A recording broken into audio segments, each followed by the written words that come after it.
The young sergeant laughed so hard his coffee nearly sprayed across the firing line. "Ma'am, with all due respect," he said, wiping his mouth with the back of his hand, "this is a United States Marine Corps sniper training facility. We're not shooting tin cans off fence posts." The old woman standing before him didn't flinch. She just shifted the worn canvas bag on her shoulder and looked past him toward the distant range where 8 frustrated Marines lay in prone positions behind rifles that cost more than most people's cars. For the past 90 minutes, not one of them had hit the target that mattered, the 2,000-yard plate, the separator between the exceptional and the merely good. "Son," she said quietly, her voice carrying the weight of mountains and decades, "you're not reading the wind. That's why every one of those boys is hitting dirt." Staff Sergeant Thaddeus Callahan's smile faded like morning fog under high sun. Before he could respond, another shot cracked across the valley. Another miss, another puff of dust 3 feet left of target. The old woman was right, and she would spend the next 6 hours proving just how wrong he had been to dismiss her. Eleanor Whitmore arrived at the Ridgeline training facility on a Tuesday morning in late October, when the aspens had turned gold and the wind came down from the mountains with a bite that reminded her of places most people had worked hard to forget. She was 78 years old, stood 5'4" in boots that had walked 1,000 mountain miles, wore a faded flannel shirt tucked into work jeans that had seen better decades. Her silver hair was pulled back in a practical braid, and her hands were weathered from a lifetime of work that most people couldn't imagine and wouldn't believe if you told them. She carried no identification that would mean anything to these young men. No medals pinned to her chest, no crisp uniform announcing her credentials, no paperwork establishing her authority. To anyone looking, she was simply an old woman who had wandered too close to a restricted military installation. The MPS who intercepted her near the perimeter fence were polite but firm. Federal property, authorized personnel only. She would need to turn her vehicle around and head back down the mountain road she had just climbed. Eleanor smiled at them, the kind of knowing smile that comes from having explained yourself to skeptical young people more times than you can count. She produced a laminated card from her wallet. Old, yellowed at the edges like newspaper left too long in sunlight. But the seal was unmistakable. Department of Defense, civilian technical consultant, authorization code that predated most of the computer systems these young men used. The MPs exchanged glances. One of them made a radio call speaking in low tones that suggested he didn't quite believe what he was reading, but wasn't willing to take responsibility for turning her away. 10 minutes later, she was being escorted, not off the property, but deeper into the facility, toward Range 7, where the Marine Scout Sniper Course was conducting long-range qualification exercises that were going spectacularly wrong. She hadn't asked to go there, she had asked only to visit the memorial stone near the old barracks, the one dedicated to the instructors who had built this program from nothing back when precision shooting was still considered more art than science. Back when the technology was crude and the only thing that mattered was whether you could see what needed to be seen and hit what needed to be hit. But when she mentioned Range 7 by name, when she described the exact location of a drainage culvert that created a thermal pocket at 600 yards, when she talked about the way the afternoon wind came down through Morrison's Gap and created a cross-current at 1,300 yards that wasn't on any map or in any manual, the escorting officer realized this woman knew things about Ridgeline that weren't in any official documentation. Things that shouldn't exist outside classified briefings and the fading memories of men who had trained here 50 years ago. The scene at Range 7 was exactly what Eleanor had expected, exactly what she had feared. 8 Marines, elite shooters, handpicked from the best in their battalion, lying in prone positions along a firing line that stretched 40 yards across scraped earth. Barrett Mi-1 rifles pointed towards steel targets arranged at distances from 800 to 2,000 yards. Black metal silhouettes standing sentinel against brown scrubland. State-of-the-art rangefinders sat beside each shooter. Portable weather stations fed real-time data to tablets mounted on tripods. Ballistic calculators hummed with algorithms designed to account for every variable known to physics. Wind speed, air temperature, barometric pressure, humidity, elevation. The Coriolis effect. Everything that could be measured was being measured. And yet, for the past hour and a half, not a single round had connected with the farthest target, the 2,000-yard plate, the one that separated careers, the one that determined who stayed in the program and who went home with their dreams of becoming a Marine Scout sniper, reduced to a participation certificate in a story about how they almost made it. Staff Sergeant Thaddeus Callahan stood behind his men, arms crossed, jaw tight, with the kind of frustration that comes from knowing something is fundamentally wrong, but not being able to identify what. His team had been handpicked from the best shooters in the battalion. These were not amateurs fumbling with unfamiliar equipment. These were not weekend warriors playing soldier at the range. They were failing, not because they lacked skill, not because they hadn't trained, but because something was wrong with their calculations. The wind data said one thing, the bullets were doing another. Reality and computation were diverging in ways that shouldn't be possible. Callahan had checked and rechecked every piece of equipment. Everything was functioning perfectly. Calibration tests all passed. The instruments were doing exactly what they were designed to do, which meant the problem wasn't the gear. It was something else, something the machines couldn't see or measure or account for. Eleanor approached the firing line with the quiet confidence of someone who had walked similar lines 1,000 times before. Her boots made no sound on the hard earth. The escorting officer introduced her only as a visiting consultant, a phrase vague enough to mean anything or nothing. Bureaucratic language designed to avoid questions. Callahan barely glanced at her. He had bigger problems than babysitting some civilian observer the brass had decided to send down. They could explain later why they had authorized a grandmother to wander through an active training exercise. Right now, he had 8 Marines who were supposed to qualify today and a deadline that was rapidly approaching. Problem with the 2000, Eleanor asked, her voice carrying just far enough to reach Callahan without disturbing the shooters who were preparing for another attempt. The sergeant's eye twitched. A small tell, frustration barely contained. Equipment's reading wind at 7 miles per hour from the northwest. We're compensating accordingly. Rounds are still dropping left, consistently left, like there's a crosswind we can't detect. Eleanor nodded slowly, her gaze fixed on the distant hillside where the target sat like a tiny gray postage stamp against an endless canvas of brown. She studied the terrain in silence for nearly a minute, taking in details that most people wouldn't see. The trees, the rock formations, the angle of the slopes, the way shadows fell across different elevations, the way the grass moved in patterns that didn't quite match what the weather station was reporting. Then she pointed toward a shallow ravine, roughly 1,200 yards out, a depression in the land that was invisible to anyone who hadn't spent decades learning to see what the instruments couldn't measure. Your wind at the muzzle is 7 from the northwest, she said, but there's a thermal boundary at that ravine. The air temperature drops 8 degrees over about a 40-yard span, creates a crosswind pocket that pushes the round left by about 4 minutes of angle. Then there's a countercurrent at 1600 that partially corrects, but introduces vertical displacement. Terminal wind is probably 9 from the west-northwest because of ridge deflection. Callahan stared at her, processing what he had just heard, wondering if this old woman had actually just diagnosed a problem that $2 million of equipment and 8 highly trained Marines couldn't identify. The Marines on the line had stopped their preparation. They were listening now. Their expressions ranged from confusion to barely concealed amusement. One of them, a lanky corporal named Briggs Reeves, who had been shooting competitively since he was 12 years old, actually chuckled. "Ma'am," Callahan said slowly, carefully, like he was explaining something to a child who didn't understand how the adult world worked. "Our atmospheric sensors are reading conditions in real time at multiple points along the trajectory path. We have sensors at the muzzle at 800 yards, at 1,200, at 1,600, and at the target. They're showing no significant thermal variance. Certainly nothing that would create the kind of deflection you're describing." Eleanor's expression didn't change. She had heard variations of this response for 50 years. Technology was always perfect. The instruments were always right.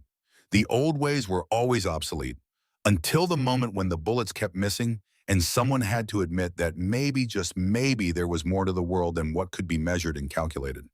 "Your sensors are measuring air temperature," she said, her tone unchanged, still calm, still certain. "They're not measuring air movement caused by differential heating of the ground surface. That ravine is shaded in the morning, has been since sunrise, but the south-facing slope above it has been baking in direct sunlight since dawn. The warm air rises, draws in cooler air from the hollow, creates a rotational current that your instruments are averaging out instead of detecting. They see the temperature, they don't see the movement."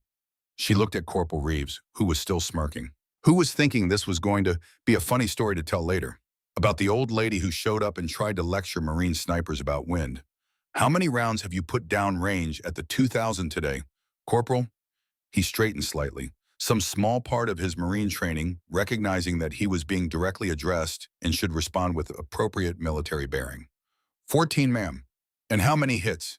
The smirk faded, reality intruding on his amusement. None. But the conditions are extremely difficult today. Eleanor nodded, not agreeing, not disagreeing, just acknowledging. The conditions are always difficult, Corporal. That's rather the point of training here. If it was easy, they'd do it at a flat range in perfect weather and call it good. Staff Sergeant Callahan had heard enough. Whatever credentials this woman supposedly held, whatever ancient history had earned her a pass onto his range, whatever favor she had called in to get the brass to authorize this visit, he wasn't about to let his training exercise turn into a lecture from someone who had probably last fired a weapon during the Johnson administration, when rifles were still primarily made of wood and iron. Sights were considered high technology. He thanked her politely for her observations, suggested that perhaps she would be more comfortable waiting in the observation building while his team completed their qualification attempts. There was coffee there, chairs, climate control, all the amenities appropriate for elderly civilians who shouldn't be standing in the sun on an active firing range. Eleanor didn't argue, didn't protest, didn't pull rank or credentials or demand to be taken seriously. She simply asked one question. "May I see your rifle for a moment, Corporal Reeves?" The question hung in the air like the challenge it was. Not a request, not really, more like a test, a moment of truth that everyone present understood would determine what happened next. Reeves looked at Callahan. Callahan looked at the escorting officer. The officer shrugged almost imperceptibly, a gesture that said, "This is above my pay grade, but I'm not going to stop her. Whatever happens next is on you." Reeves hesitated, then stood, approached the old woman, handed over his Barrett with the exaggerated carefulness of someone passing a loaded weapon to a civilian who might not understand which end the bullets came from, who might point it in an unsafe direction, or put their finger on the trigger, or do any of the thousand things that untrained people do with firearms that make trained people nervous. Eleanor took the rifle with a familiarity that made Reeves' eyebrows rise. Not fumbling, not awkward, not uncertain. She handled it like someone who had held thousands of rifles in her lifetime, who knew exactly what she was doing. She checked the chamber with practiced efficiency, noted the round count on the magazine, examined the scope with an appraising eye that had evaluated 10,000 weapons under 10,000 different conditions, tested the bipod, felt the balance, assessed the trigger pull. Then she lowered herself to the ground, slow, deliberate. The movements of aging joints that had done this too many times to count. She settled into a prone position that was textbook perfect. Every detail correct. Body alignment, bone support, natural point of aim, breathing position. She shouldered the weapon as if she had been born holding it. No one spoke. The range went silent except for the wind moving through grass and the distant sound of vehicles somewhere on the base. 8 Marines watched. 1 sergeant watched. 1 escort officer watched, all of them wondering what was about to happen. Callahan opened his mouth to object, to point out that this was completely unauthorized, that this woman had no business firing a military weapon on an active range, that there were liability issues and insurance concerns and regulations about civilian use of military equipment, that the paperwork alone would be a nightmare if something went wrong. But something in the way she settled behind the rifle stopped him. Something in her movements, her breathing, the way her body seemed to sink into the earth like she was becoming part of the landscape itself. Her breathing changed, slowed, became controlled and rhythmic. Her body relaxed in ways that seemed impossible for someone her age. Her finger found the trigger guard with the unconscious precision of 10,000 repetitions. Muscle memory older than most of the Marines watching. She wasn't posing, she wasn't pretending, she was preparing. And everyone watching suddenly understood they were about to witness something they hadn't expected. 2,000 yards, she said quietly, more to herself than anyone else, talking through the problem the way she had been taught decades ago.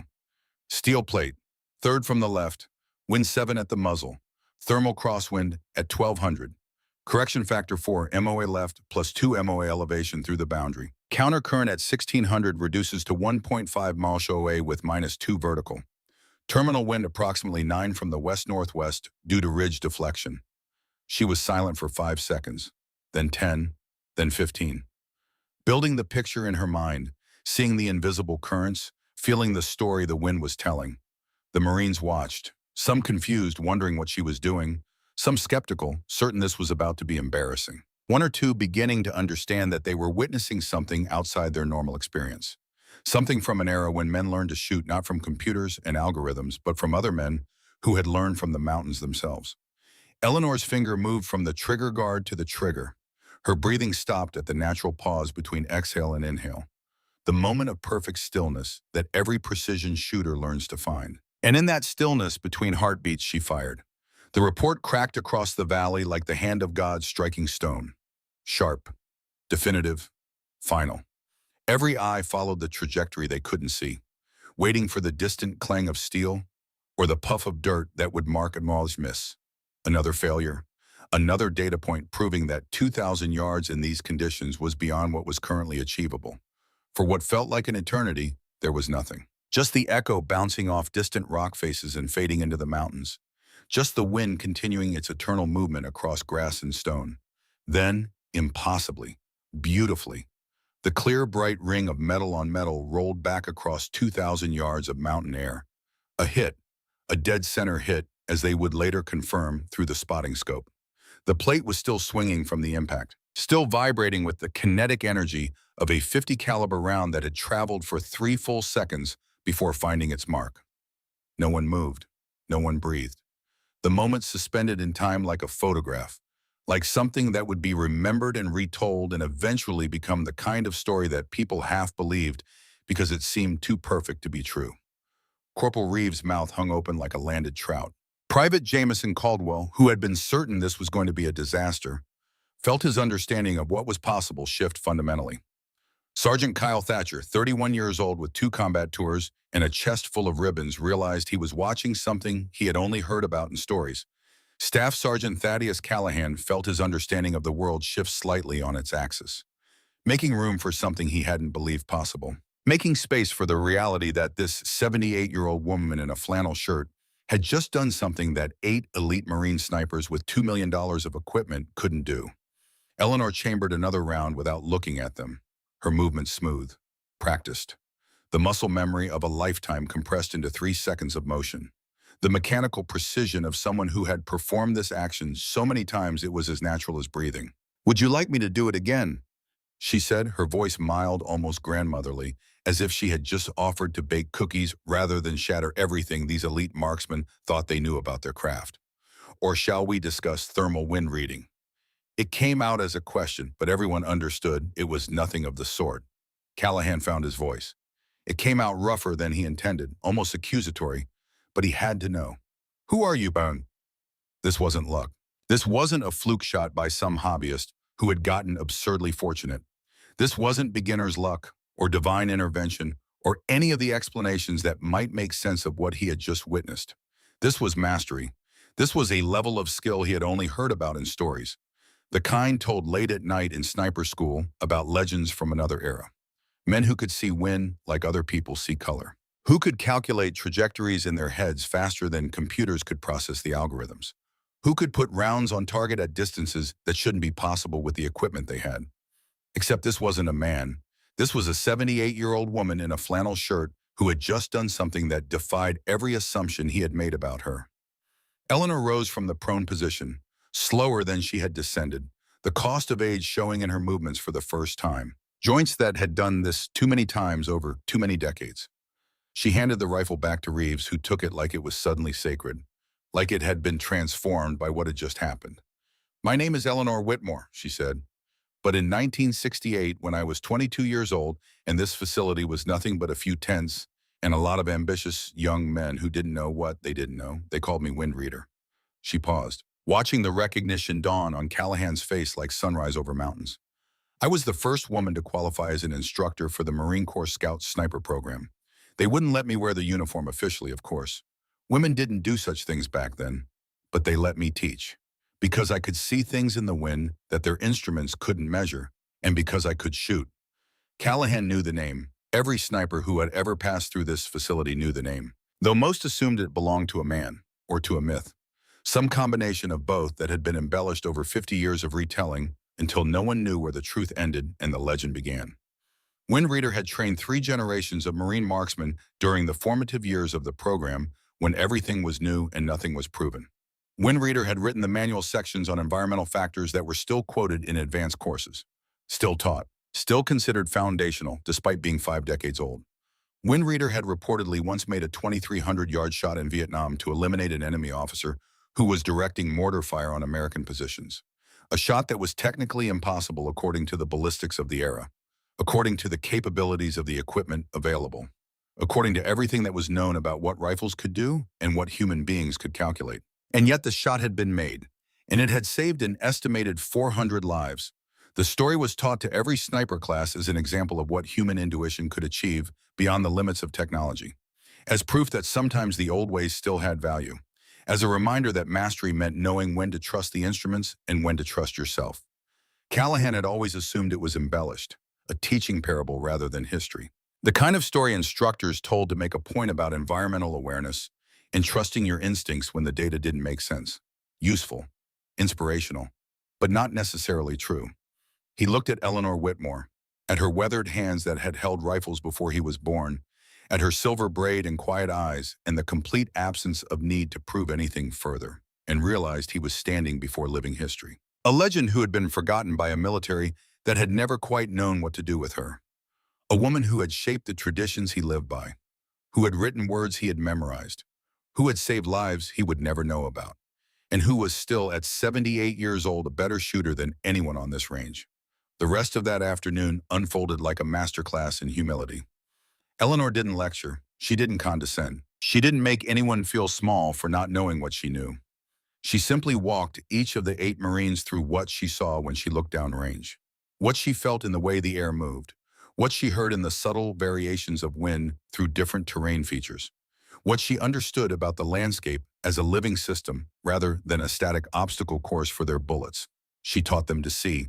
She showed them how to read the ripple patterns in tall grass, how the grass near the ravine moved with shorter strokes and different rhythm, because the wind there was different, how to watch for the shiver of leaves at specific elevations, how to note the angle of trees bent by prevailing winds and what that told you about the dominant patterns, how to feel the barometric pressure in their sinuses and factor it into their calculations before any instrument could register the change. "Your technology is magnificent," she told them, standing beside Corporal Reeves as he prepared his 15th attempt at the 2,000-yard target.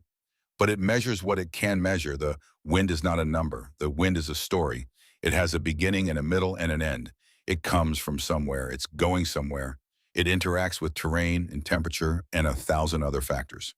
You have to learn to read the story or you will always be one step behind it." Reeves, who had spent $30,000 of military training learning to trust state-of-the-art equipment, who had been certain that morning that he understood everything there was to know about long-range shooting, adjusted his scope according to Eleanor's guidance, watched the grass the way she had shown him, felt the wind on his face, timed his breathing to the natural rhythm of the gusts, and fired. The plate rang, his first hit of the day. He turned to look at her, and there were tears in his eyes that he would later blame on the dust. But everyone knew better. They were the tears of a man who had just learned that everything he thought he knew was incomplete, that there was more to learn, that mastery was not a destination, but a journey, and that the best teachers were sometimes the ones you never expected, the ones who looked nothing like what you thought a teacher should look like. By late afternoon, every Marine on that firing line had connected with the 2,000-yard target at least twice, some 3 times. Sergeant Thatcher, who had been struggling all morning, hit 4 consecutive times once Eleanor showed him how to read the thermal layers. Callahan had quietly made a phone call to battalion command, spoke in low tones, made a request that would have seemed insane that morning, but now seemed like the only reasonable course of action. And by the time the sun was touching the western peaks, a convoy of vehicles was making its way up the mountain road toward Range 7.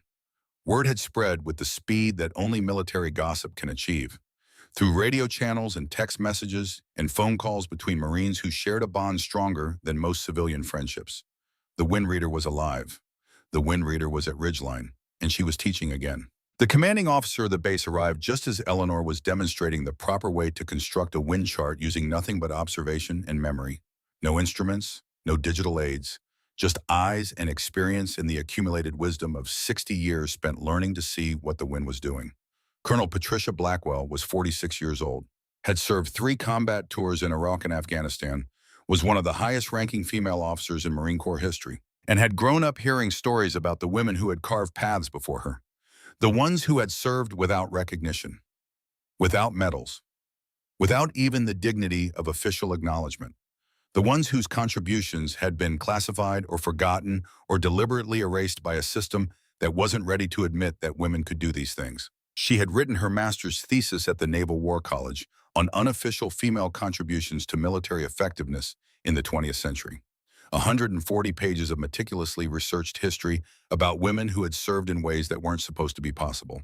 Women who had been spies and analysts and technical consultants and unofficial advisors. Women whose work had saved lives and won battles and shaped policy, but who had never been allowed to wear the uniform or receive the recognition.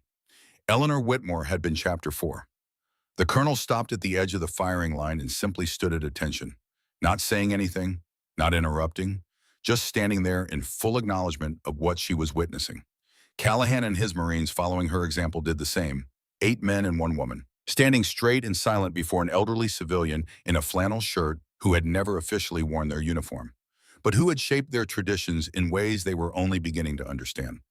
Eleanor looked at them for a long moment, at these young people who treated her with respect she had never received from men her own age, who understood in ways their predecessors never had. That skill and knowledge had no gender. That the ability to see wind and calculate trajectories and put rounds on target belonged to anyone willing to learn, to practice, to master the craft regardless of what the regulations said about who could and couldn't wear the uniform. Then slowly she raised her right hand to her forehead in a salute that she had never been authorized to give, but had earned 1,000 times over. Colonel Blackwell returned it with parade ground precision.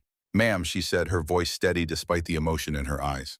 "On behalf of the United States Marine Corps, it is my honor to welcome you home." Eleanor lowered her hand. "I never left, Colonel. I just got older. The mountain stayed the same." She looked back at the distant range, at the target that had humbled 8 elite shooters until an old woman reminded them what they had forgotten. "Though I will say your rifles are considerably nicer now. That Barrett is a pleasure to shoot, much better than the Winchester I had in '68. The Marines laughed. The tension broke like a wave hitting shore. And what followed was something that none of them had expected when they woke up that morning. Something that would change not just their careers, but their lives and the lives of everyone they would train in the years to come. Because Eleanor Whitmore wasn't done teaching. She had just gotten started. Colonel Blackwell had brought with her something that had been waiting in the base archives for 56 years. A small wooden box, walnut, hand-carved by someone who understood that certain things deserve better than standard military storage. The kind of thing that got passed from one commanding officer to the next with instructions that were more tradition than regulation. Keep this safe. Someday it might matter. Today was that day. But first there was teaching to be done. And Eleanor Whitmore had not driven 6 hours up a mountain road to stand around receiving honors she didn't need. She had come because young men were struggling with something she could fix. And fixing things had always mattered more to her than recognition. "Colonel," she said, acknowledging Blackwell with a nod that held more respect than any salute. "I appreciate the gesture, but these boys need help before the sun sets. Can the ceremony wait until they've learned what they came here to learn?" Blackwell smiled, the kind of smile that comes from recognizing a kindred spirit across the distance of rank and generation. "Of course, ma'am. I'll observe if that's acceptable." "More than acceptable. You might learn something too." It wasn't arrogance, just fact, delivered with the calm certainty of someone who had spent 50 years being underestimated and had stopped caring what people thought about her tone. Eleanor turned back to the firing line, to 8 Marines who were looking at her like she had just walked out of a history book and into their lives. Which, in a sense, she had. "All right," she said, "who wants to go first?" Corporal Reeves raised his hand, still holding the rifle she had borrowed, still processing what he had witnessed, still trying to reconcile the image of a grandmother with what his eyes had seen her do. "Ma'am, I need to understand how you saw that thermal boundary. The sensors showed nothing. How did you know it was there?" Eleanor walked to the edge of the firing line, pointed downrange toward the ravine that had been invisible to everyone else. "What do you see when you look at that terrain?" Reeves squinted through his scope, scanning the landscape the way he had been trained, looking for threats, looking for targets, looking for anything tactical. "Brown grass, some scrub brush, rocky outcropping on the south side. Look at the grass, not the color, not whether there's cover or concealment, just the movement." He looked again, longer this time, really studying instead of just scanning. "It's moving in the wind. Is it moving the same everywhere?" A pause, then recognition beginning to dawn. "No. The grass near the ravine is moving differently, shorter strokes, different rhythm." "Why, poem?" "Because the wind there is different." "And why is the wind different?" Reeves was silent, thinking, processing. Eleanor waited. She had learned decades ago that the best teaching happened in the space between question and answer. The moment when a student's brain shifted from passive reception to active problem solving. When they stopped waiting for someone to give them the answer and started figuring it out themselves. The ravine is shaded, Reeves said slowly, working through it. Cooler air settles there. The slope above it is in direct sun, warmer air. The temperature difference creates movement. And that movement affects your bullet, how pushes it off course. How much, I don't know. Then that's what we're going to figure out. For the next hour, Eleanor walked Reeves through the process of reading terrain the way she had learned it. Not from books, not from manuals, not from instruments, but from observation, from trial and error, from the accumulated wisdom of men who had been doing this since before computers existed, since before ballistic calculators, since before anyone had figured out how to measure wind speed electronically. She showed him how to watch for the shimmer of heat rising off sun-baked rock, how to note the angle of trees bent by prevailing winds and what that told you about the wind patterns in that area, how to feel the subtle pressure changes in your sinuses that indicated a weather front moving through, how to use your entire body as an instrument for reading the environment. Your instruments can tell you what the wind is doing right now, she said, at this exact moment, but they can't tell you what it's about to do. For that, you need to understand the story, where the wind came from, where it's going, what it's interacting with along the way, mountains, valleys, temperature gradients. Everything tells you something. She had him close his eyes, just stand on the line with the wind on his face, learning to feel instead of see. What do you feel, wind, coming from the northwest? Is it steady? A pause. Really paying attention now. No, it's gusting, every 10 seconds or so. And between the gusts, it drops, maybe down to 3 or 4 miles per hour. So when do you shoot? Understanding dawned like sunrise. Between the gusts, when it's calm. And how do you know when the gust is coming? I feel it building. Eleanor smiled, not the patient smile people usually saw, something warmer, more genuine. Now you're learning. By the time Reeves took his next shot, he had incorporated everything she taught him. Watched the grass, felt the wind, timed his breathing to the natural rhythm of the gusts, waited for the calm between them. The rifle cracked, the plate rang, dead center at 2,000 yards. His second hit of the day. But this one was different. This one wasn't adjusted according to her corrections. This one was his own reading, his own calculation, his own mastery of the principles she had taught. The look on his face told Eleanor everything she needed to know. He understood now, really understood, not just how to hit the target, but why he had been missing. And that understanding would stay with him for the rest of his career, would make him not just a better shooter, but a better teacher when his time came to pass the knowledge forward. 1 down, 7 to go. Private Jameson Caldwell was next, young, maybe 22. Fresh-faced in the way that only happens before combat changes you. Eager but overwhelmed by the technology. The kind of shooter who trusted the numbers more than his instincts because he didn't have enough experience to know his instincts were worth trusting. Eleanor spent 20 minutes with him, not on wind reading, on breathing. You're holding your breath too long, she said, watching him prepare for a shot. Trying to be perfectly still, but you can't be perfectly still. You're human. Your heart beats. Your muscles twitch. Fighting it just makes it worse. She taught him the rhythm she had learned in Vietnam, in the jungle heat, in positions where she had to hold for hours. When holding position meant the difference between mission success and body bags coming home. Breathe in for 4 counts, hold for 7, out for 8. Let your body settle into its natural rhythm, then shoot between heartbeats. Not fighting your biology, working with it. Caldwell tried it, failed. Tried again, failed again, getting frustrated in the way that young people do when something doesn't work immediately. I can't feel my heartbeat, he said, voice tight with frustration. Eleanor took his hand, placed it against his own neck, gentle but firm. Feel that, yes. That's your pulse, 68 beats per minute right now. You're anxious, so it's elevated.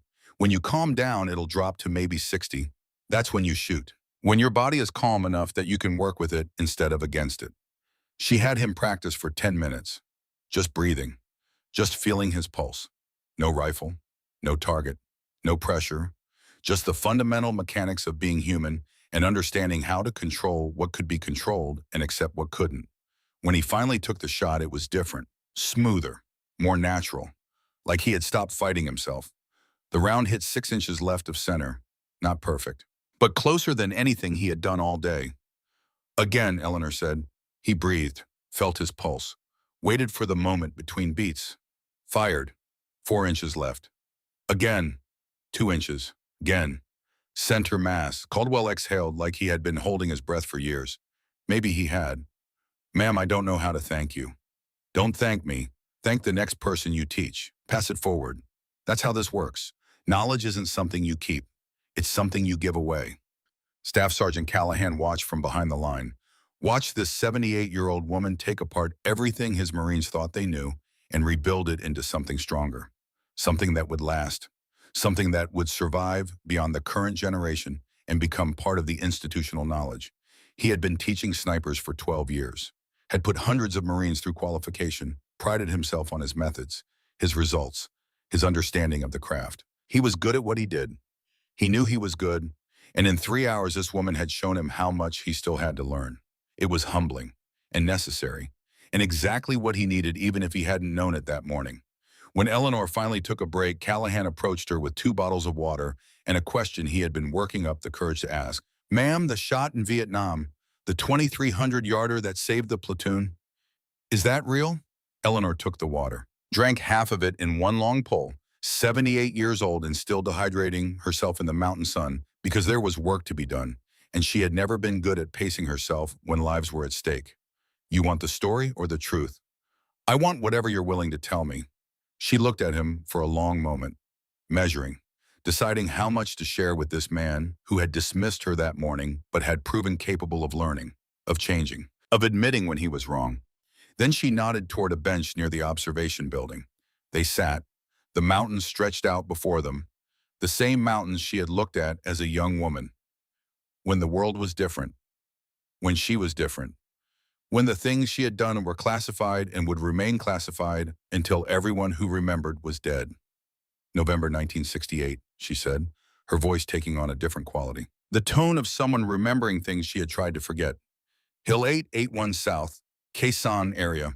We had a platoon pinned down in a valley. 34 Marines. North Vietnamese Army had a mortar team on a ridgeline. Forward observer directing fire. Every time our boys tried to move, they got bracketed. Perfect placement. 3 dead already, 7 wounded, and more coming if someone didn't do something. She took another drink, let the memory settle. I was supposed to be an observer, civilian technical consultant. That's what my paperwork said, gave me access without having to put me in uniform. But everyone knew what I really did. The commanding officer was Captain Marcus Sterling. Good man, practical, didn't care that I was a woman, cared that I could shoot and that Marines were dying. He asked if I could make the shot. I told him I didn't know. The target was 2,300 yards away. Uphill angle, wind switching every 30 seconds because of the terrain. Mountain valleys do that. Create turbulence. I had a Winchester Model 70, 30-06, good rifle, but not exactly built for that kind of distance. But those boys were dying, and I was the only one with a chance. Callahan didn't interrupt, didn't ask questions, just listened the way people listen when they know they're hearing something important, something true. I took 3 shots, Eleanor said. The first was a ranging round, fell short by about 50 yards, saw the dust kick up, adjusted. The second overcompensated, went high, saw it hit the rocks behind the target. The third one, she paused, remembered the moment with perfect clarity, the impossible distance, the switching wind, the knowledge that if she failed, 34 Marines would probably die in that valley. The weight of that responsibility, the way her hands had been steady despite everything because they had to be steady, because steadiness was the only option. The third one hit, dead center. The mortar fire stopped. The platoon got out. All of them, even the wounded, carried them out on stretchers and shoulders and whatever they could manage. Captain Sterling put me in for the Navy Cross, full write-up, witness statements from every Marine who saw it, the whole package. Command denied it, said a civilian female consultant couldn't receive combat decorations, that it would set a precedent they weren't ready to deal with, that it might encourage other women to think they could serve in combat roles. So they filed it away, classified the whole operation, and I went back to teaching. And those boys went home, and for a long time I told myself that was enough. Callahan was quiet for a long time, processing. understanding what had been taken from her, what had been denied. It wasn't enough, he said finally. You saved lives. You should have been recognized. Eleanor shrugged, a small gesture. Recognition doesn't bring people back from the dead. Results do. I did my job. They did theirs. We all went home eventually. That's what matters. Does it? The question came from behind them. Colonel Blackwell had approached silently, had been listening, was now holding the small wooden box that she had brought from the archives. Does it matter, ma'am, that you were never recognized? That your service was classified and then forgotten? That men who did less received more? That your name was erased from the record while theirs were celebrated? Eleanor looked at the box, knew what it contained, had known since the moment Blackwell arrived with it, had suspected for years that someone somewhere was fighting the bureaucracy, trying to make it right even though it was decades too late to change anything. It matters that I'm here, she said carefully, choosing her words. It matters that these young people are learning. It matters that the knowledge doesn't die with me. Beyond that, I stopped keeping score a long time ago. Blackwell opened the box. Inside, resting on faded velvet that had once been deep red, was a Navy cross. Bronze, tarnished slightly with age. Never presented, never worn, never acknowledged. Next to it was the original recommendation, typed on a manual typewriter. The kind with keys that stuck and made mistakes that had to be corrected with whiteout. Signed by Captain Marcus Sterling, dated December 1968. Captain Sterling died in 1999, Blackwell said quietly. Cancer, but before he died, he made his son promise to keep fighting for this, to never let it go. His son became a colonel, fought the bureaucracy for 20 years, filed requests, appeals, made it his mission to get this approved, finally got the authorization 3 months ago. She lifted the medal from the box, held it out, 56 years late, but authorized, official, and long overdue. Eleanor stared at it, this small piece of bronze that represented something she had never asked for, never expected, never needed, but that she would be lying if she said didn't matter, because it did matter. It mattered more than she wanted to admit. For extraordinary heroism in connection with military operations against an armed enemy, Blackwell read from the citation. Her voice formal, but emotional. On November 18, 1968, technical consultant Eleanor Whitmore, serving with 3rd Battalion 4th Marines, executed a precision rifle shot at 2,300 yards under extreme conditions to eliminate an enemy forward observer who was directing mortar fire on an American unit. Her actions directly resulted in the successful extraction of 34 Marines, including 7 wounded. Her courage, skill, and dedication to the preservation of American lives reflect the highest standards of military service and bring great credit upon herself and the United States Marine Corps. She pinned the medal to Eleanor's flannel shirt, right over the heart, where it should have been 56 years ago. Welcome home, ma'am, and thank you for your service. The 8 Marines on the firing line had stopped shooting, were standing at attention. Watching this moment that they understood was bigger than them. That connected them to history in ways they would spend years trying to fully understand. Eleanor looked down at the medal, at this recognition that had taken more than half a century, at this acknowledgement that she had mattered, that what she did had counted, that the military she had served even without a uniform had not completely forgotten. When she looked up, there were tears on her cheeks. The first tears most of these people had ever seen from her. The first tears she had allowed herself in decades. I didn't do it for this, she said, her voice rough with emotion she could no longer contain. I did it because they were my boys, and they were dying, and I could see where the enemy was, and I had the skill to do something about it. That was enough reason. She touched the medal, felt the weight of it, the solidness, the reality of recognition finally given. But I won't pretend it doesn't matter. It matters that you saw me. It matters that you remembered. It matters that you're standing here 56 years later telling me that what I did counted for something, even if the paperwork took longer than most people's careers to process. She looked at Corporal Reeves, at Private Caldwell, at Sergeant Thatcher, at all of them, at these young Marines who would carry forward what she had taught, who would pass it to others, who would keep the knowledge alive. And it matters that you young people understand something. The technology will keep getting better. The instruments will keep getting more precise. You'll have sensors and computers and tools that I never dreamed of. But there will always be a moment in the wind and the chaos and the fear when you have to trust yourself, when you have to see what the machines can't see, when you have to make the shot even though the data says it's impossible. That's not weakness. That's what makes you human. And human beings can do remarkable things if they're willing to learn.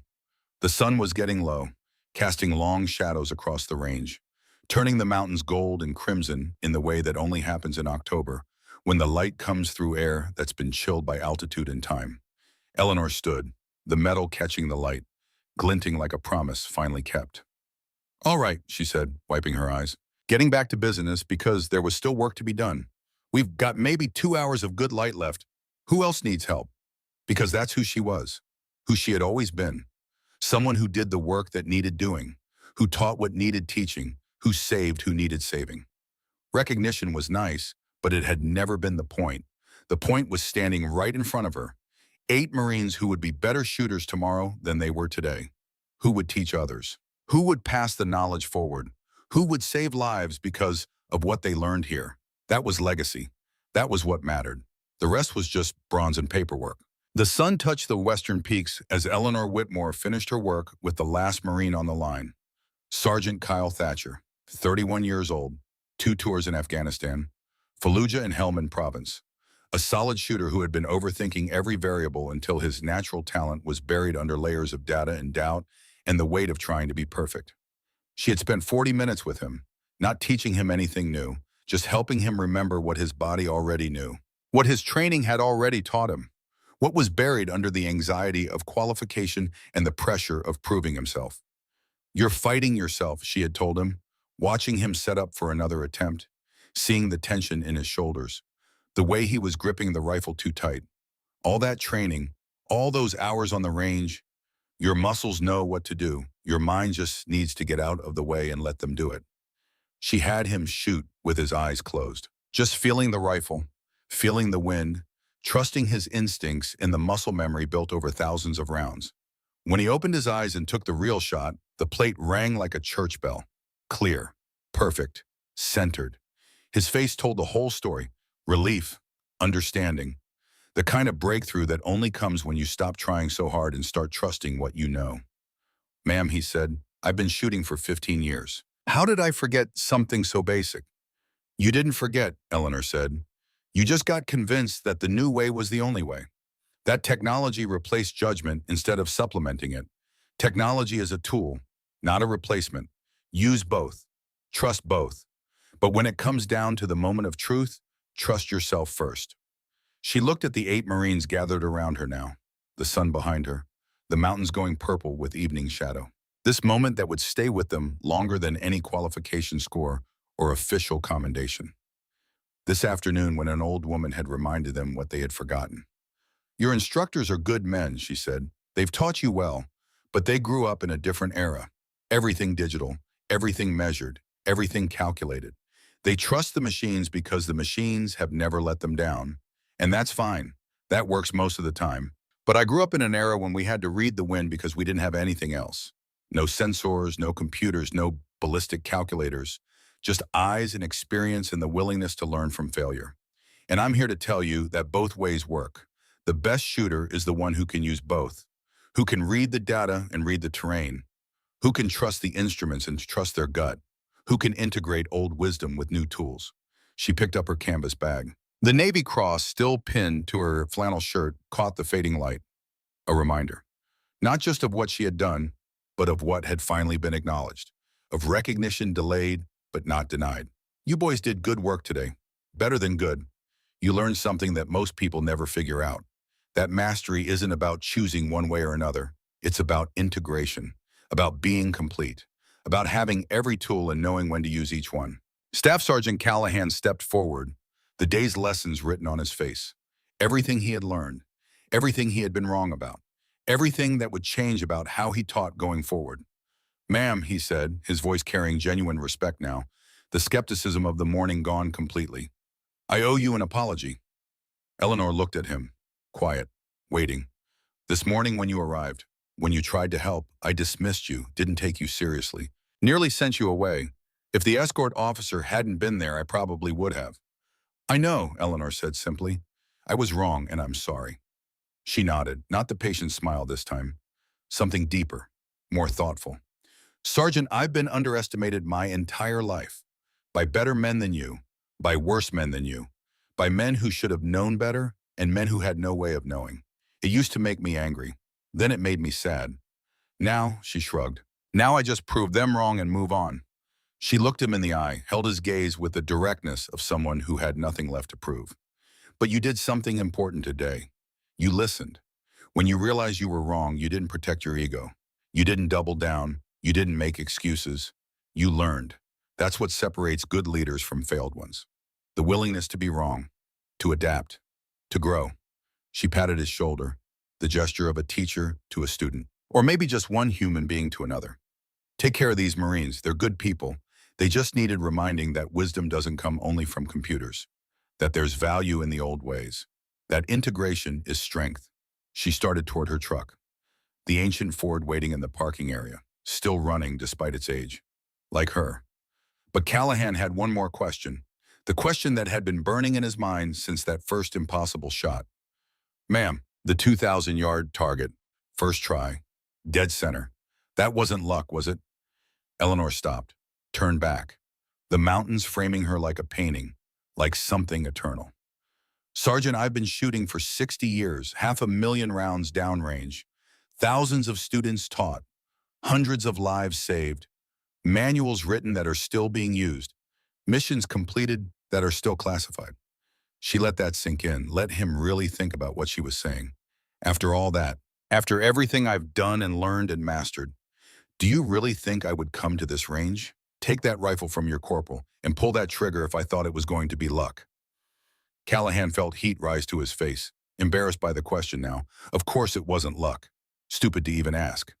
The shot was difficult, Eleanor continued, but possible. I've made harder shots in worse conditions. I knew I could do it. The only question was whether you would believe it when you saw it, whether it would be enough to make you listen. We believed it, Callahan said quietly. Good, because tomorrow when I'm gone, when you're back to teaching, when your students ask how to make the impossible shot, you're going to tell them what you learned today.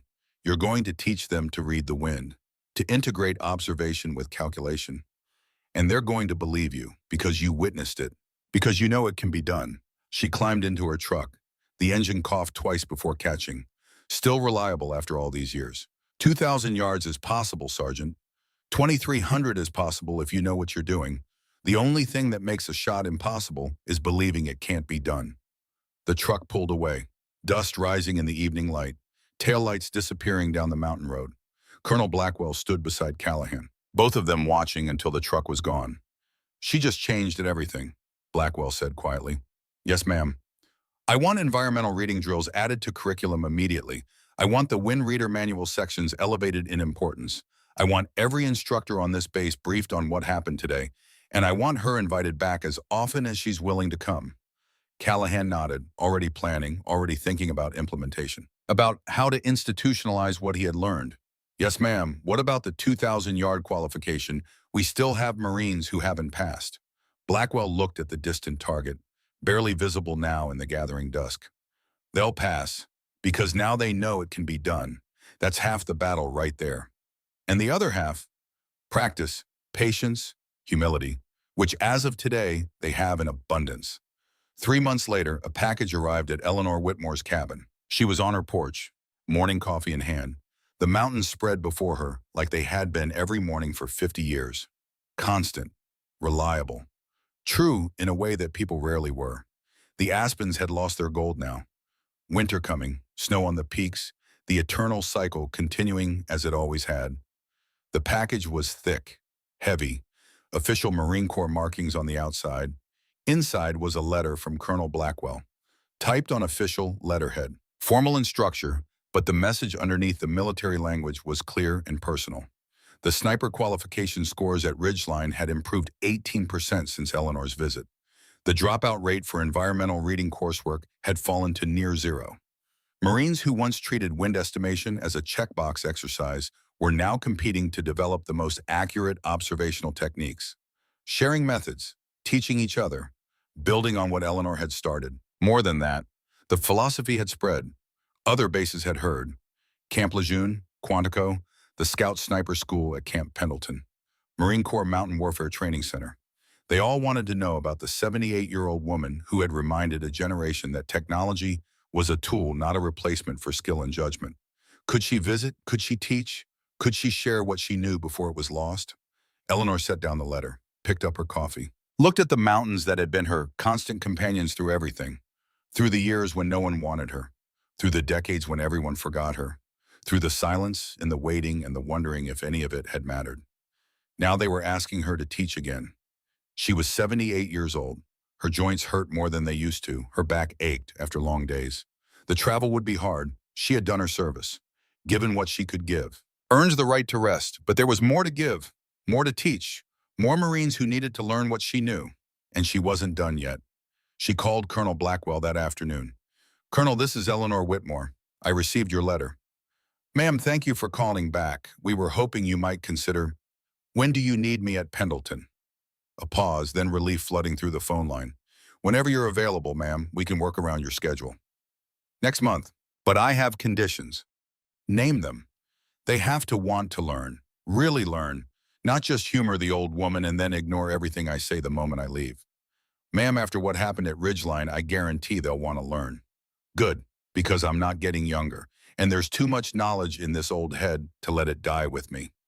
For the next 18 months, Eleanor Whitmore became a presence that haunted Marine Corps sniper programs across the country. She would appear at a base, sometimes announced, sometimes not, always in her flannel shirt and worn jeans, always carrying that canvas bag, always looking like someone's grandmother who had taken a wrong turn on the way to somewhere else.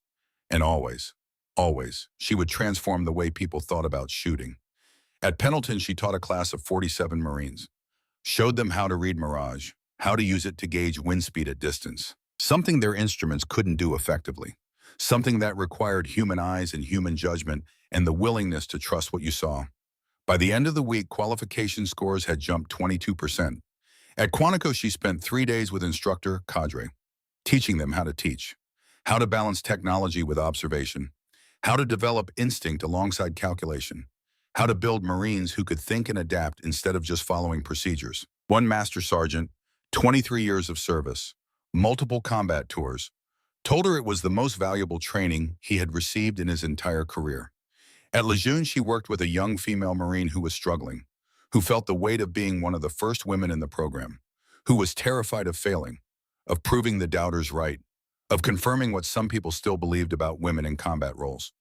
Eleanor spent an afternoon with her, just the two of them, talking, shooting, sharing the wisdom that comes from having been first when being first meant standing alone. "They're going to doubt you," Eleanor told her, sitting on the range after the formal training was done. "No matter how good you are, no matter how hard you work, some of them will always doubt. That's not about you, that's about them and their inability to see past their assumptions." "How did you deal with it?" "I stopped caring what they thought about me, started caring only about results. Shot straight, taught well, saved lives. Eventually the doubters either learned or left. Either way, the work got done." The young Marine made her qualification 3 days later, top score in her class. She wrote Eleanor a letter months afterward, said she thought about those words every time someone questioned her, every time she felt like quitting, every time the weight of representation felt too heavy to carry. Eleanor kept that letter, put it in the drawer with the Navy Cross and the old photograph from '68 and all the other evidence that her life had mattered, that what she had done had ripples that extended beyond her ability to see them. But the travel was taking its toll. Her body, never particularly strong to begin with, was wearing down under the constant movement. The early mornings, the long days on the range in sun and wind, the nights in base housing that reminded her of decades past but weren't actually home.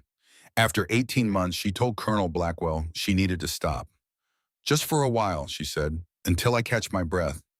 But both of them knew it was more than that. She was 79 now, pushing 80. The body had limits, even when the mind didn't. She went home to her cabin, to her mountains, to the quiet she had earned, and tried to convince herself that she had done enough, that it was acceptable to rest now, that the world would continue without her constant effort. 6 months passed. Eleanor spent them recovering, resting, letting her body remember what it felt like not to be constantly pushing, constantly proving, constantly teaching. She read books she had been meaning to read for years. She walked the mountain trails near her cabin at a pace that was measured and sustainable instead of driven by deadlines and obligations. She sat on her porch and watched the wind move through the trees and thought about all the Marines she had taught, all the lives that might be saved because of something she had shown someone. It was good work, meaningful work, work that would outlive her. But something was missing. She realized what it was one morning in October, 7 years after that first visit to Ridgeline. When the aspens had turned gold again and the wind came down from the mountains with that familiar bite that meant winter was coming but hadn't arrived yet. She missed teaching, missed the look on a student's face when understanding finally dawned, missed the satisfaction of watching someone hit a target they thought was impossible, missed being useful in the most fundamental way. So she got in her truck, the Ford that had carried her through everything, and drove back up the mountain road to Ridgeline one more time. She didn't call ahead, didn't announce herself, just showed up like she had 7 years ago, like she had always done, like someone who belonged there even though she had never officially worn the uniform. Staff Sergeant Callahan was still there, older now, more silver in his hair, lines around his eyes that came from squinting into scopes and wind and the harsh realities of training young Marines, but still teaching, still carrying forward what she had taught him. He saw her truck pull into the parking area, walked over, broke into a genuine smile that reached his eyes. "Ma'am, didn't know you were coming." "Wasn't sure I would," Eleanor said, climbing out of the truck slower than she used to. Everything was slower now. "But it's a good day for it. Wind's tricky." Callahan laughed, the kind of laugh that comes from shared history, from respect earned over years, from understanding built through experience. "Ma'am, the wind is always tricky. That's what you taught us." They walked to the range together, Eleanor moving at her own pace, Callahan matching it without comment, the kind of courtesy that speaks louder than words. A new class was training, 12 Marines, young, serious, learning the fundamentals with the intensity that comes from knowing this training might save their lives someday. Among them was a young woman, maybe 23, Lance Corporal Sloan Rhodes, having trouble with the long-range targets. Eleanor could see it in her posture, in the way she kept checking her instruments instead of trusting her observations, in the frustration building with each missed shot. Eleanor watched her for a few minutes, saw the problem clearly, saw what no one else was seeing because they were focused on technique instead of observation. "She's not reading the thermal at 1400, Eleanor said quietly to Callahan. "See how the grass moves different there, shorter movements, different rhythm. She's compensating for the muzzle wind, but not accounting for the crosswind pocket." Callahan nodded, seeing it now that she had pointed it out. "You want to work with her? If she's willing to listen." He called Rhodes over. "Lance Corporal, this is Eleanor Whitmore. She's going to help you." Rhodes looked at Eleanor, saw an elderly woman in civilian clothes. The skepticism was there, barely hidden. The question of what this old lady could possibly teach her that her instructors hadn't already covered. The assumption that this was some kind of courtesy visit, some old-timer being humored by the command.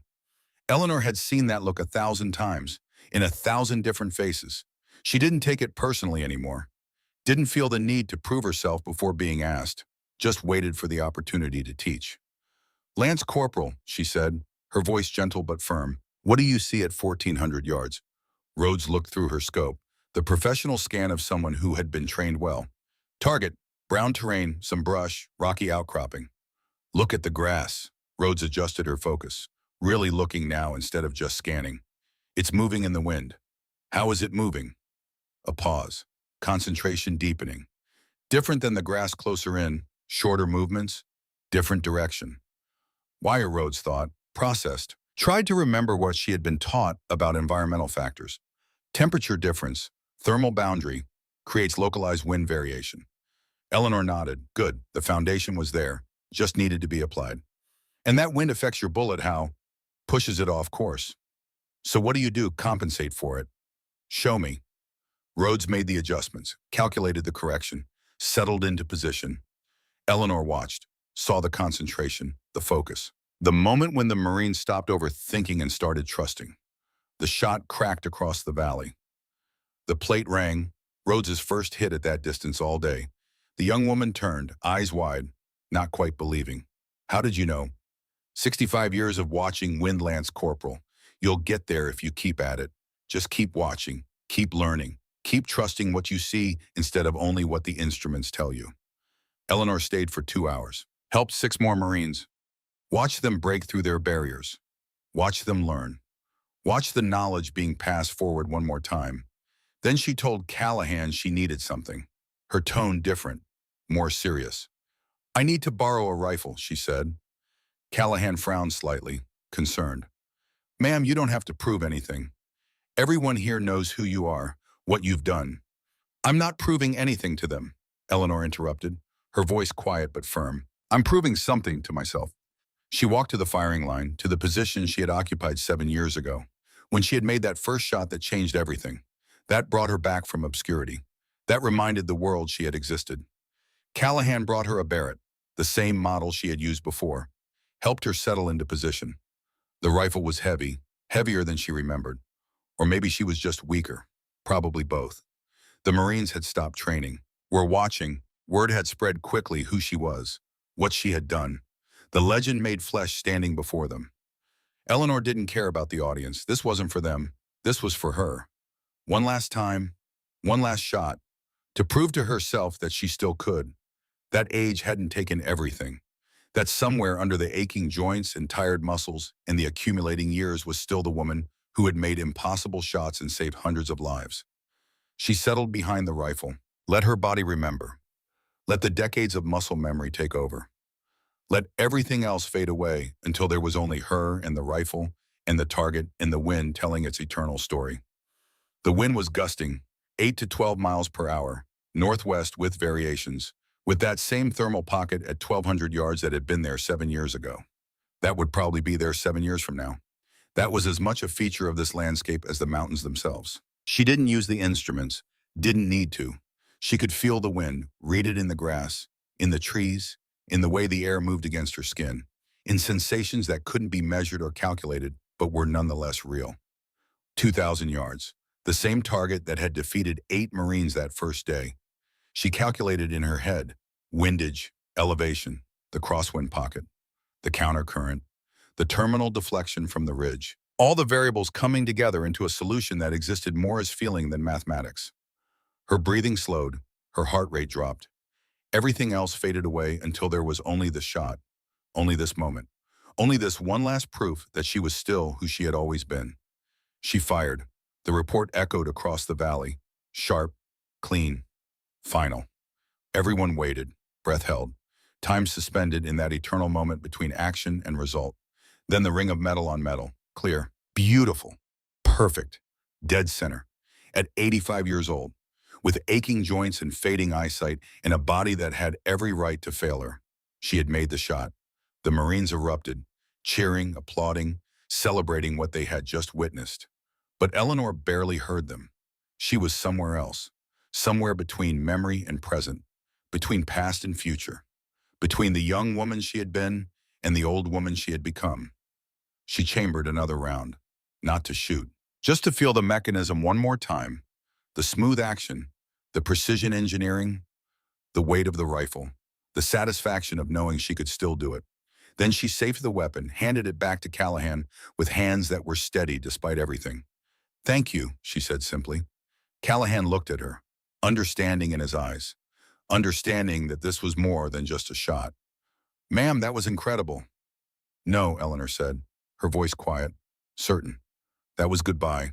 She looked at the range, at the mountains, at the wind moving through grass that had witnessed 50 years of her teaching, 50 years of her dedication, 50 years of her service that had never been properly acknowledged until it was almost too late. "I'm 85 years old, Sergeant. Time to let the next generation carry it forward." Callahan wanted to argue, to convince her to stay, to keep teaching. But he understood.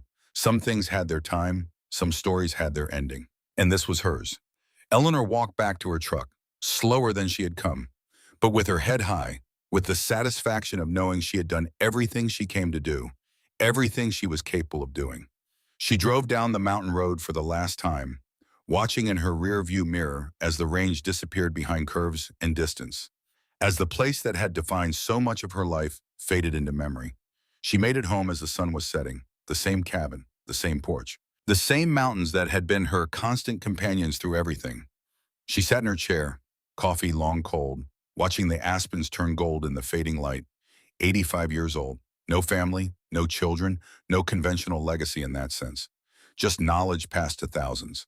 Lives saved that would never know her name. A tradition shaped by hands that were never supposed to touch rifles. A philosophy that would outlive her by generations. She thought about the young Marines at Ridgeline, about Rhodes figuring out the thermal boundary, about all the students she had taught over the decades, about the ones she would never meet who would learn from her methods, who would make impossible shots because someone had taught them it was possible. That was legacy enough. She thought about Captain Sterling, dead now for 25 years, who had fought for her Navy Cross even knowing it would be denied, whose son had fought it for 20 more years to get it approved, who had refused to let her service be forgotten. She thought about Colonel Blackwell, about Callahan, about Reeves and Caldwell and Thatcher and Rhodes and all the others whose names she remembered and all the ones she had forgotten but who carried her teaching forward nonetheless. She thought about that first shot 7 years ago, the one that had brought her back from obscurity, that had reminded the world she existed, that she mattered, and she thought about today's shot, the last one, 85 years old and still hitting center mass at 2,000 yards, still proving that age was just a number. That skill endured when strength failed. That mastery was forever. The wind picked up, coming down from the mountains like it always did, telling its story to anyone willing to listen. Eleanor closed her eyes, let it wash over her, let it speak in the language she had spent a lifetime learning, the language that couldn't be written in books or programmed into computers, the language of observation and intuition and accumulated wisdom. She had been the wind reader. She had taught thousands to read what she read, to see what she saw, to trust what she knew. And now, finally, she could rest. Eleanor Whitmore died 3 months later on a January morning when the snow was deep and the world was quiet, peacefully, in her sleep, in the cabin she had called home for 50 years. The mountain she loved visible through the window, the wind still blowing. The Marines held a memorial service at Ridgeline, full honors, rifle salute. Taps played on a bugle that echoed across the same valley where she had taught, even though she had never officially worn the uniform, even though every regulation said they didn't have to. They did it anyway. 400 people attended. Marines she had taught directly, officers whose lives she had shaped, students who had learned from students who had learned from her, representatives from every base where she had taught, from every program she had influenced. Colonel Blackwell, now a general, gave the eulogy, spoke about a woman who had served without recognition for most of her life, who had taught without official authority, who had saved lives without medals until she was 78 years old. Eleanor Whitmore was the wind reader, Blackwell said, her voice carrying across the assembled crowd. And she taught us all to read the wind, not just the physical wind that affects our bullets, but the winds of change, of progress, of recognition delayed but never denied.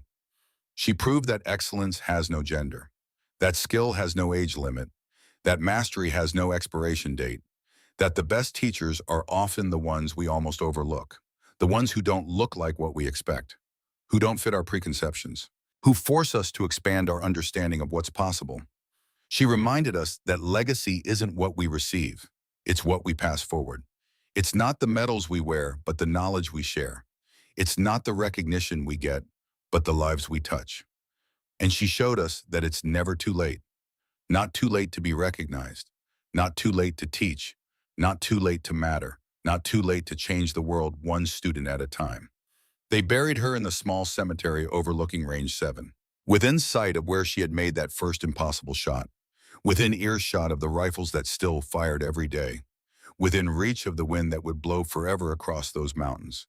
Her headstone was simple, black granite, clean lines, no unnecessary decoration. Eleanor Whitmore, 1946 to 2031. Wind reader, the wind is a story. And beneath that, added by the Marines who had known her and loved her and learned from her, teacher, warrior, legend. The wind still blows across Ridgeline Training Facility, and every Marine who qualifies there learns the wind reader protocol, learns to observe before calculating, to feel before measuring, to trust themselves alongside their instruments, to integrate old wisdom with new tools. They learn about Eleanor Whitmore, about the 78-year-old woman who showed up one October morning and reminded an entire generation what they had forgotten, about the 85-year-old woman who made one last shot to prove that mastery never dies.